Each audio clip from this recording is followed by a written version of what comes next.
A missing hiker has been found after surviving more than 5 weeks in a remote park. The CBC's Sarah Galashan is in our Vancouver newsroom. So Sarah, what do we know about the hiker's condition?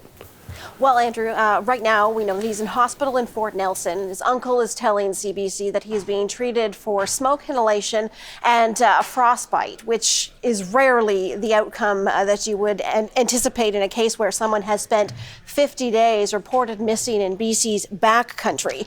20-year-old Sam Benestick from Kamloops, BC, he left October 17th for what was to be a camping, hiking trip in a remote area of British Columbia in Redfern-Kiley Park. As I say, it's remote. The mountain peaks are extremely steep, spectacular. At this time of year, very low temperatures. You're looking at below minus 20 overnight. That's what locals are telling us. And poor to no cell reception in many parts of this area. The nearest community would be Pink Mountain, and that's where Mike Reed runs the Buffalo Inn. That's where Benestick's parents also went and stayed as they were trying to locate their son somewhere in this remote area of the backcountry. And they developed a bit of a relationship with Mike Reed, and Mike Reed talked to CBC about the moment that he learned that Sam was alive. Take a listen. I got 3 kids of myself. For him to find his son, it's just amazing. Sorry, but I get emotional, so it's just great news. Now, Mike Reed also, in the end, was able to speak with one of 2 men who spotted, I should say, Sam Benestick. They were out working on grading around natural gas wells on a dirt road. And suddenly there was this person walking toward them, 2 sticks one in each hand, helping to support him. And that's when they realized that this was somebody, that this was Sam. So take a listen to what he said about how they found him and the condition that he was in. 4-wheelers snowmobiles were going up and down that road.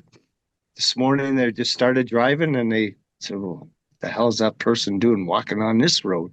And he had 2 sticks on each hand, and it was Sam. It was just amazing, they said, and he was pretty smart because they said that he was dressed up pretty good.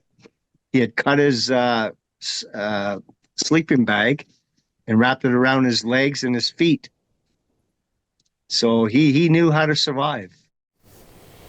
And survive he did. So do we know what happened when he was in the woods and why no one could find him?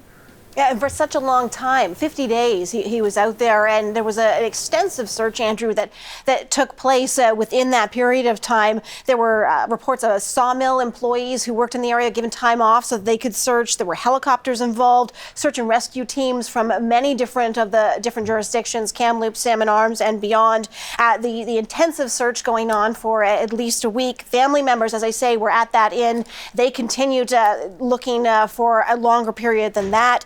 They couldn't find anything. What we've heard is that they could not find any sign of motorcycle tracks. He had a small bike with him. Was he outside the intended area? That's not clear. A bit of a mystery as to how he survived at this point. From the RCMP, they have put out a press release, and I want to read a little bit. They say that Sam told police that he stayed in his car for a couple of days and then walked to a creek mountainside where he camped out for 10 to 15 days, then moved down the valley and built a camp and a shelter in a dried out creek bed. Then he made his way to where he flagged down the 2 men and he was taken to safety. They also go on to say that no time, effort, resources were spared. Great amounts of trouble and work went into trying to find them. But in the end, Andrew, he was not located. In fact, he walked out on his own. He was weak, but he made it out, and 2 men spotted him, and now he's in hospital and talking to his family. All right.